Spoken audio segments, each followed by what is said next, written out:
everyone, I'm feeling super blessed to be interviewing the incredible Sandi Parsons again. Sandi is the author of The Mystery of the 65 Roses, Pepsi the Problem Puppy, and one of her short stories has been featured in the anthology Growing Up Disabled, which will be coming out later this year. Feb 2021. So not later this year. No, next year now. It was supposed to be out this year, so you're sort of on target. Yeah. She's also working on a bunch of other projects, which we'll talk about later. Sandi has achieved all of this whilst juggling being an author, a mum, working at a library, and she is a cystic fibrosis warrior and advocate, as well as a double lung transplant recipient.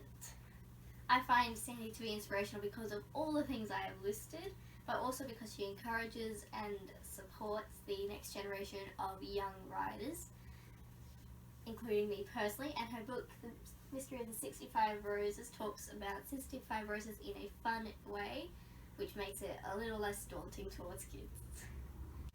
Sandi, thank you so much for letting me grow you. Thank you for having me again. Happy to be here in my PJs, having a pyjama party. Yes, I love pajamas. Because it's kind of like the authors, that stereotype of authors working at home in their PJs, but also because it's also comfy, and being disabled is also another comfy thing. So we're ticking off 2 stereotypes today.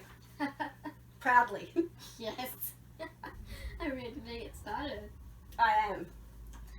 Completely unrelated to your amazing work, how are Rotto and Chili going? Well, they are not problem puppies anymore. They are in the terrible 2s. So they are angsty teenagers. So the biggest issue we have is that Rotto keeps looking at Chili and she doesn't like it.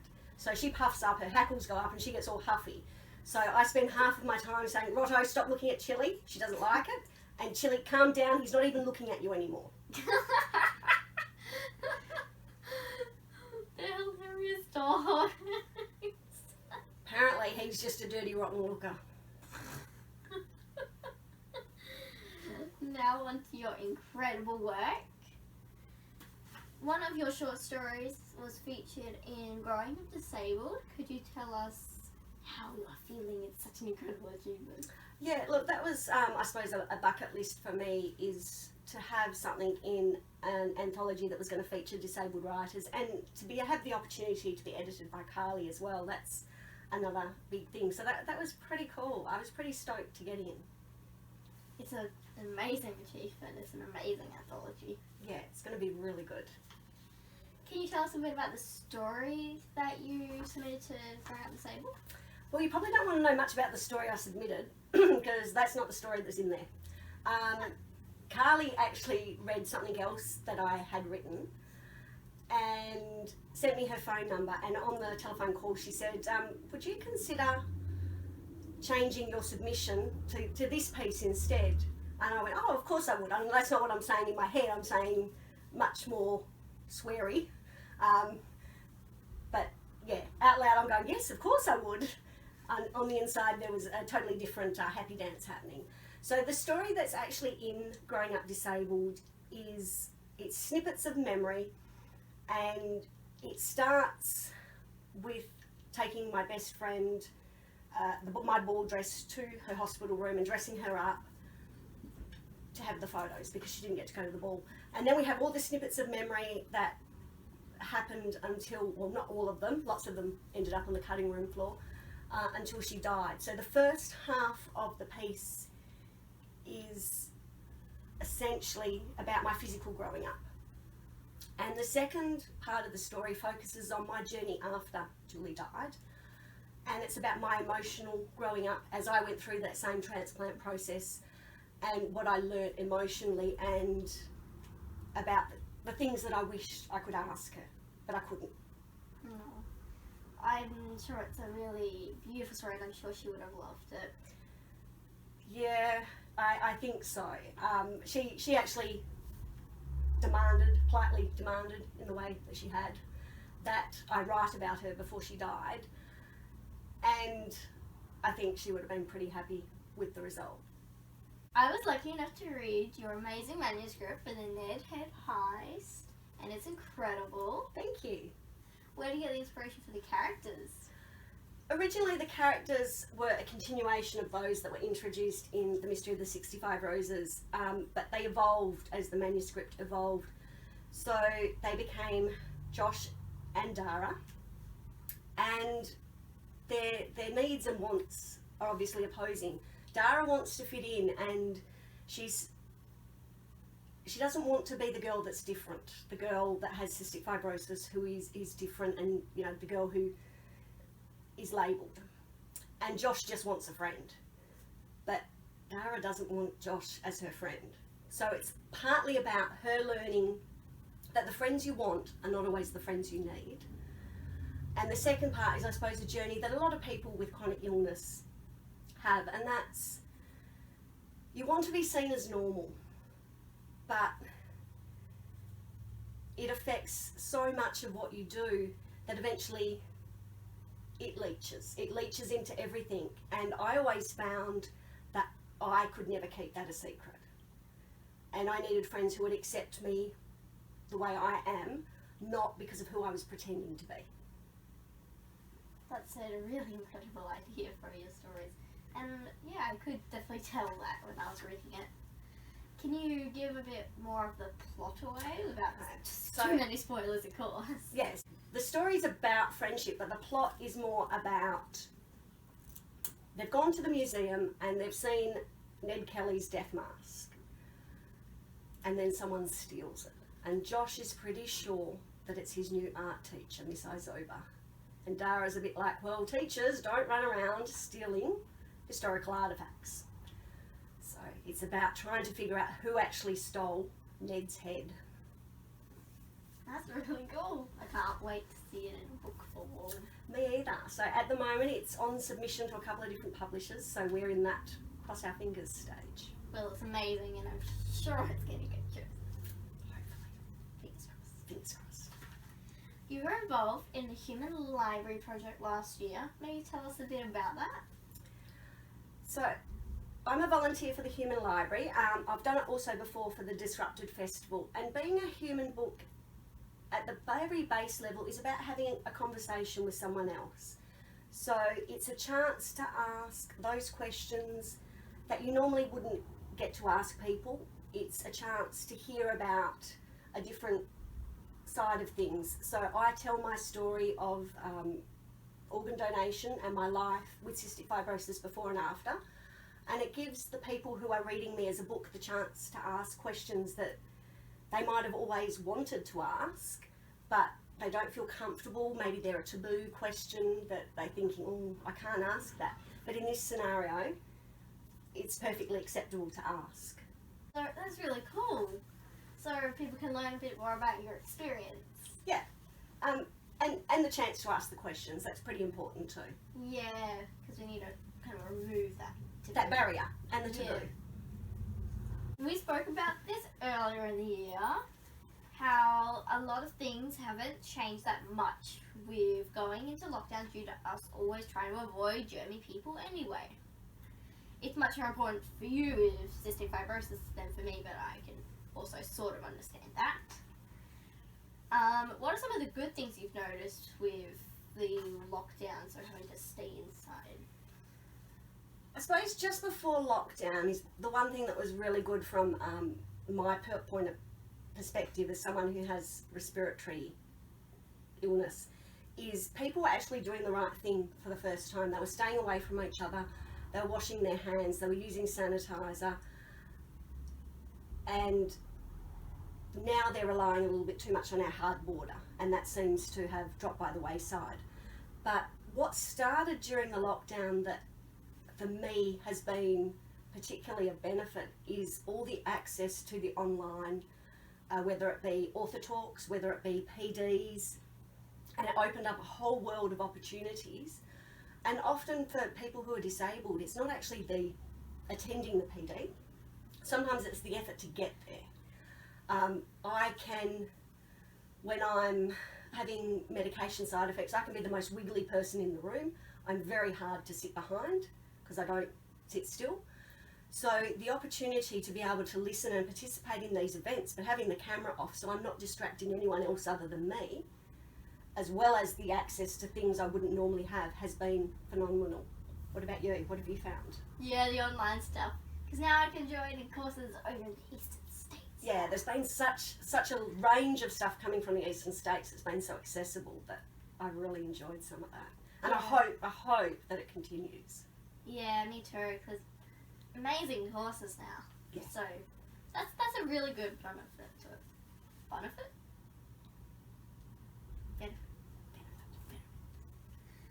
How do you think being a librarian and working with kids affects your creativity and your writing side? So I think the best way to sort of explain this would be there's a lot of bleeding. And I don't mean that someone slit my throat and I'm bleeding all over the room. I'm thinking more like watercolour, where there's this big blob of Sandi, and librarian Sandi sort of bleeds into writing Sandi, and it bleeds into Sandi who likes to read, and then now it's also bleeding into being a CBCA judge. And it's the same with that, they're just all complementing each other, and it's hard to tell where one aspect ends and the other starts because they're so interwoven. Yeah, because you're spending all day with books and books and books Yeah, and but kids. I suppose the bad side of that would be, because that is so much of my focus, when they say write what you know, I don't have a job experience outside this industry to write about.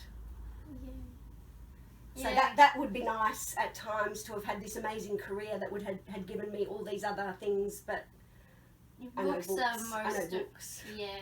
But books are a good thing to know, I think. They are a good thing to know. Books are cool. But, you know, you hear, sometimes I hear stories of, like, you know, famous crime reporters, and then they go on to be famous best-selling crime authors. And I think that would be pretty cool to be able to use that experience. But then I wouldn't get to work with books all day. So yeah, it's like experience Yeah. or books. Or books. And, you know, books just win every time. Yeah. I mean, books. Have you made any funny typos recently? Ones that just hilarious. You'd think I'd be able to spell my own name, but no. I keep, when I type quickly, I become Snaid, S-N-A-I-D, and I kind of feel that Snaid now is my alter ego.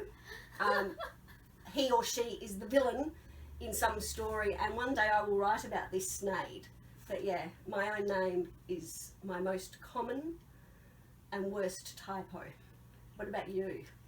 Oh, I can't. Oh, there was this really funny story. It's not me, but I was having a text conversation with one of my friends.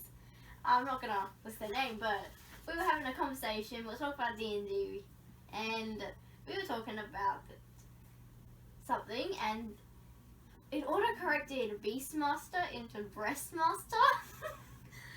And he was still laughing about it today, so it's all in good fun. But that was just, what happened there? I'm fluent in autocorrect now. I can read autocorrect quite clearly. Yeah, me too. I think it's a skill we've had to learn in this digital age of, yes, I see what you have typed, and I also understand what you mean.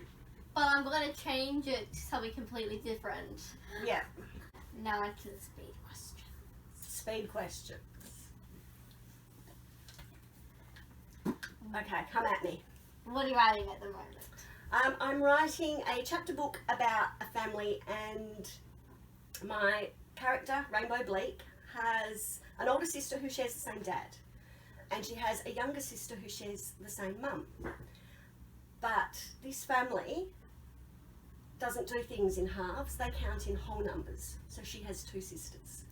So it's a story about blended families and feeling accepted in your family. That's really cool. I love that idea. That's sweet. Have you tried a new flavour of ice cream lately that you love? I'm not really a big ice cream person, so I'm still stuck on my banana, which has been my favourite since, I don't know, as long as I can remember. Yeah, banana's still a good flavour. What was your worst subject in school? Well, still my worst subject is math. I don't do numbers very well. I can do functional math. Fancy special math, not so much. Yeah. Functional math.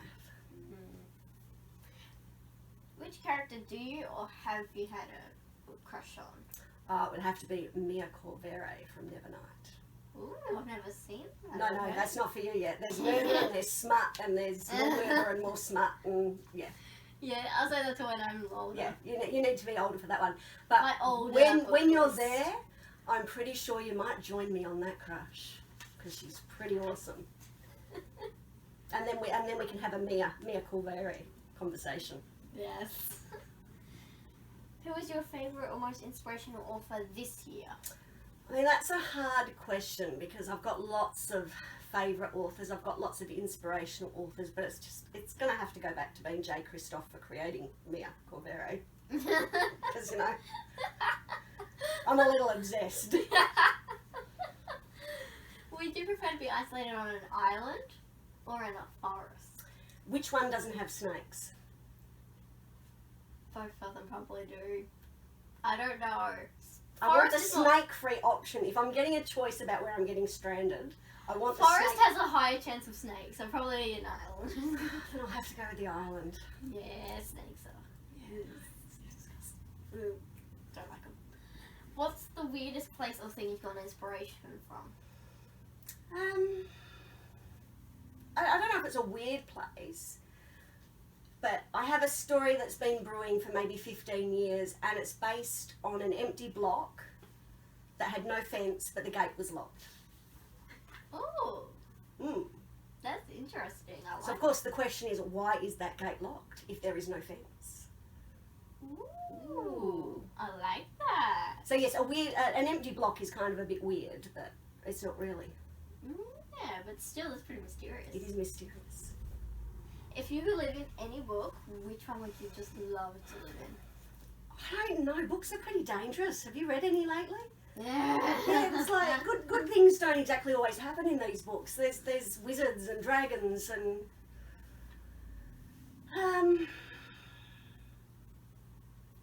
time traveler's wife. But I'd want to be the time traveler. Yeah. So, What's your biggest achievement so far? I've had lots of big achievements. So getting old with CF is a pretty big achievement. Being a CBCA judge for a librarian is a pretty big achievement. Getting published is a pretty big achievement. But I'm going to say if I can get through 2020, that's a pretty good achievement too. So that is my goal for one of my achievements, is to get through 2020. Yeah, 2020 is a rough year. It's a long year. Have you not heard they say that they've actually found that we can now compare dog years? You know how dog years are supposed to be one dog year is every 7 human years? Yeah. Or 2020. That's what it feels like. Yeah. It's a long year. Do you have any advice to share with young writers? I think the thing is to write, to just keep writing, and it doesn't matter how bad it is because you can always make it better, but you can't edit a blank page. So it doesn't matter whether you're writing fan fiction, whether you're writing letters to people, just write. Beautiful advice. Thank you so much for letting me interview again. Well, thanks for having me for our pajama party. Make sure to check out Sandi Parsons on her social media and make sure to check out her beautiful books.